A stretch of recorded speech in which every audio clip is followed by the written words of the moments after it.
ဒီဗီဒီယိုကကျွန်တော်တို့ဒီ solo marketer တွေပဲဖြစ်ဖြစ်ဒါမှမဟုတ်လို့ချင်းကိုကဒီ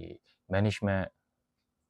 တမားပဲဖြစ်ဖြစ် management မှာကိုကအဓိကကျွန်တော်ရည်ရွယ်ပြီးပြောချင်တာတော့ကျွန်တော်တို့က marketing မှာကျွန်တော်တို့marketing industry မှာလုပ်နေတဲ့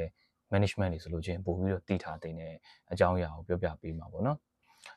ဘာလဲဆိုတော့ကျွန်တော်တို့ဒီ3သင်းတဲ့ AI tool ရှိတယ်ကျွန်တော်ကတော့ဘာလဲဆိုတော့ Gemini ကိုကျွန်တော် special recommendation လုပ်တယ်ပေါ့နော်ဘာကြောင့်လဲဆိုတော့ဒီမှာဆိုလို့ချင်းအရန်အလုပ်ကောင်းတယ်ဗျာစဉ်းစားကြည့်ကိုက custom gem စောက်ထားတယ်ဆိုလို့ချင်းကျွန်တော်တို့ကဒီ plan တွေဆွဲခိုင်းတာပဲဖြစ်ဖြစ် maybe video content လုပ်ခိုင်းတာပဲဖြစ်ဖြစ်ဆိုလို့ချင်းလုပ်ခိုင်းလို့ရတယ်ဘာလို့ဆိုလို့ချင်တာလဲဆိုတော့ဥပမာထားပါတော့ကျွန်တော်တို့ကကို business နဲ့ကိုက်ညီတဲ့ဒီ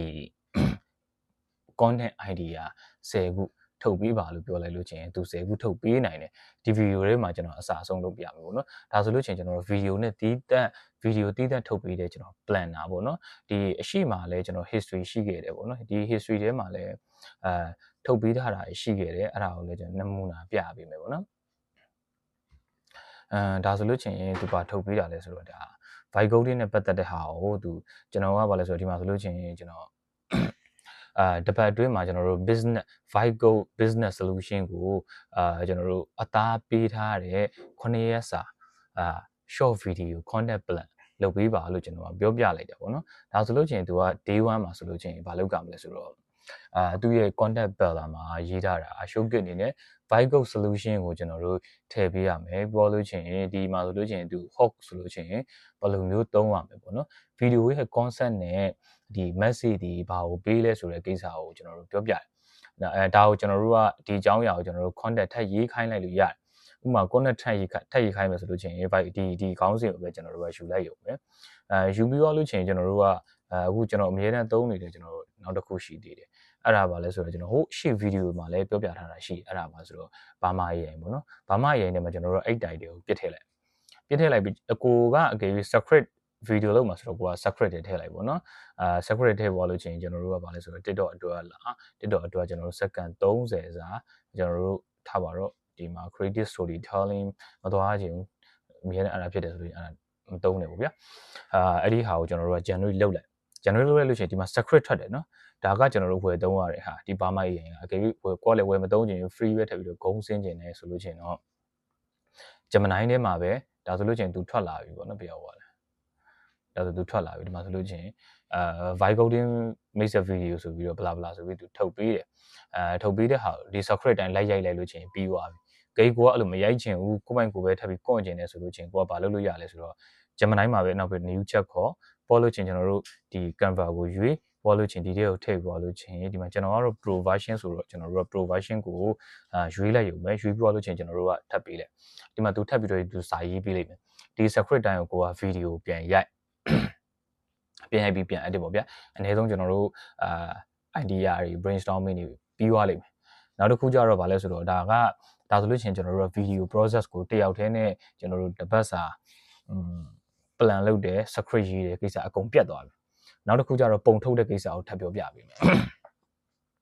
ပုံထုတ်တဲ့ကိစ္စဒါဆိုလို့ရှိရင်ပြီးသွားပြီပေါ့နော်ထွက်လာပြီဆိုလို့ရှိရင်ပြီးသွားပြီပြီးသွားဆိုဒီဆိုလို့တဲ့ဒါကိုလို့ကျွန်တော်ရက်လိုက်မယ်ပေါ့နော်နောက်တစ်ခုထပ်ပြချင်တာရှိသေးတယ်နောက်တစ်ခုထပ်ပြချင်တာဗာလဲဆိုတော့အဲ့လိုမျိုးပဲကိုကဒီမှာဆိုလို့ချင်းကျွန်တော်ဆိုလို့ချင်းကို design ကိုရဲ့ custom gem ကိုဒီစောက်ထားပေါ့ဒီမှာဆိုလို့ချင်းကျွန်တော်ဗာရေးထားလဲဆိုတော့ content writing ဒီမှာကျွန်တော်နမူနာအရင်တိုက်တဲ့အဟောင်းပဲပြန်ပြပြီပေါ့နော်content writing copy writing ကိုအစားထိုးနိုင်သော AI များဆိုပြီးတော့ကျွန်တော်ရေးလိုက်တဲ့ခါကျတော့သူကဒီလိုမျိုးတိုက်တယ်ထွက်လာဒီလိုပုံထုတ်လာပြီးတယ်ပေါ့နော်ဒါဆိုလို့ရှိရင်သူအရင်ဆုံးထုတ်လာကျွန်တော်ထည့်ခြင်းတဲ့ပုံကျွန်တော်ထည့်လိုက်တာဟုတ်အဲ့ဒါကိုသူကပုံနဲ့စာနဲ့ပေါ့နော်ကျွန်တော် site မပြောလိုက်မိတော့သူကဟိုဒီ square site ပဲထုတ်လာပြီးတယ်မဟုတ်ဘူးငါ့ကို16ကို site ထုတ်ပေးပါလို့ပြောလိုက်လို့ချင်းကျွန်တော်16ကို site တန်းထုတ်ပေးတာပေါ့နော်မြန်မာစာလည်းအခုနလိုမျိုးမှားမှာစိတ်ပူစရာမလိုဘူးထပ်ပြီးတော့ပြပေးမယ်အရင်တော့ထုတ်ထားတဲ့ design တွေကိုပဲကျွန်တော်ထပ်ပြပေးမယ်အရင်တော့ထုတ်ထားတဲ့ design တွေဘာတွေလဲဆိုတော့ဒါဆိုလို့ချင်းကြတော့ကျွန်တော်အရှိမ video တစ်ခုလုပ်ပြီးသွားပြီပေါ့နော်အရှိမ video တစ်ခုကဘာလုပ်ထားလဲဆိုတော့ဒါဆိုလို့ရင်ထုတ်ထားတဲ့တိုင်တယ်ကျွန်တော်ပုံထည့်ပေးလိုက်တယ်ပေါ်လို့ချင်းဒီ mouse AI ကိုစတင်အသုံးပြုမယ်ဆိုလို့ချင်းဘယ်လိုအသုံးပြုရမလဲဆိုတဲ့ဟာပေါ့နော်ဒီမှာ site ကို16ကိုနဲ့ထုတ်ပေးပါဆိုပြီးပြောလိုက်တယ်ပေါ့နော် ဒီမှာဆိုလို့ချင်းသူထုတ်ပေးတဲ့ပုံစံဆိုလို့ချင်းလုံးဝ perfect ပဲအဲ့တော့ကျွန်တော်တို့ကထိုးနည်း၎င်းပဲကိုကအသုံးပြုခြင်းတဲ့နေရာပေါ်မူတည်ပြီးတော့ကျွန်တော်ကဒီ title ကိုထည့်ပေးလိုက်တာနဲ့ကိုစိတ်ကြိုက်လုပ်လို့ရတယ်ပေါ့နော်ဒါဆိုလို့ချင်းလည်းထိုးနည်း၎င်းပဲ content marketing ဆိုတာကျွန်တော်တို့ရုပ်ရှင်တစ်ခုလိုပဲဆိုတော့တိုက်တယ်ပေါ့နော်ကျွန်တော်အရှိမဒီဟာနဲ့ပတ်သက်ပြီးတော့ဗီဒီယိုလုပ်ပေးပြီးသွားပြီဒါဆိုလို့ချင်းကျွန်တော်တို့ကတခါတည်းတန်းထွက်ပြီပေါ့အဲ့အတွက်ဘာလဲဆိုတော့ဒီနေ့ခေတ်မှာဗျာပြောမှဆိုလို့ချင်း manager တယောက်ကbusiness တွေကိုကျွန်တော်ကောင်းကောင်း multitasking မကလို့အများကြီးလုပ်နိုင်တယ်ပေါ့နော်လုပ်လို့လည်းရတယ်ဒါပေမဲ့ဘာလဲဆိုတော့ကိုကဒီ AI နဲ့ထိတွေ့နေဖို့တော့လိုတယ်ဥပမာကျွန်တော်တို့ပုံထုတ်တာပဲဖြစ်ဖြစ် brainstorming လုပ်တာပဲဖြစ်အရင်လိုမျိုးကျွန်တော်တို့ကဒီ Google အဲ့လိုမျိုးတော့ခောက်နေလို့မရတော့ Google တော့ခောက်နေလဲ Google မှာလည်း AI ရှိတယ်ဒါပေမဲ့ဘာလဲဆိုတော့တခါတည်းကျွန်တော်တို့လိုချင်တဲ့ information တွေအချက်လက်တွေကိုတခါတည်းတမ်းမထုတ်ပေးနိုင်တော့ကျွန်တော်တို့ဒီ AI သုံးမှသာလျင်ဒါတွေကအလုပ်ဖြစ်မှာပေါ့နော် AI မသုံးတဲ့သူကတော့ထုံးစံတိုင်းပဲကျွန်တော်တို့ကတော့ကြံခဲ့ပါဦးမယ်ကျေးဇူးတင်ပါတယ်